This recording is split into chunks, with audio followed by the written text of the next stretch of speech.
Salut tout le monde, aujourd'hui je vais passer 2 nuits dans 2 hébergements complètement différents. Le premier est un Airbnb qui fait partie des moins bien notés de France et le deuxième est un hébergement Okia. Je vous emmène avec moi, on va faire la comparaison, c'est parti. Donc ça c'est le Airbnb, c'est un studio qui a l'air assez sympa au premier abord et il est au prix imbattable de 35 € la nuitée. On peut déjà se faire un avis rien qu'en rentrant dans l'immeuble. On voit que c'est sale et dégradé, ça donne pas vraiment envie d'y vivre. Comme le propriétaire n'était pas là, j'ai dû récupérer les clés sous le paillasson, pas du tout top niveau sécurité. L'appartement n'avait rien à voir avec les photos, donc voici où je vais passer la nuit, c'est-à-dire sur un vieux canapé lit. Un des seuls rangements, c'est cette minuscule étagère, une chaise de camping en guise de tabouret, pourquoi pas.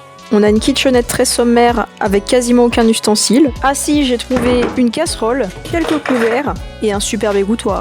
Il y avait encore de la saleté dans le lavabo. L'appartement lui-même était assez dégradé. Et pour finir, un volet qui ne s'ouvre plus. Bon, on va pas se mentir, c'était clairement catastrophique. Et le problème, c'est que sur des plateformes de particuliers comme Airbnb ou Booking, on a pas mal de mauvaises surprises dû au fait que les propriétaires ils gèrent seuls leur hébergement.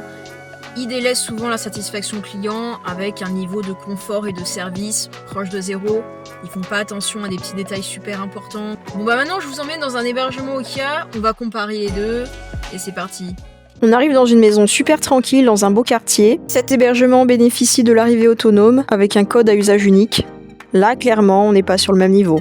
On est sur une maison rénovée où le soin est apporté à chaque détail. On a le petit plateau d'accueil pour les voyageurs, une grande cuisine moderne et tout équipée.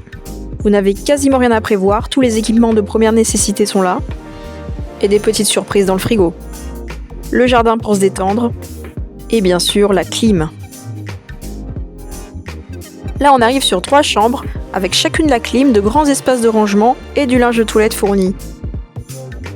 Personnellement, j'adore la déco.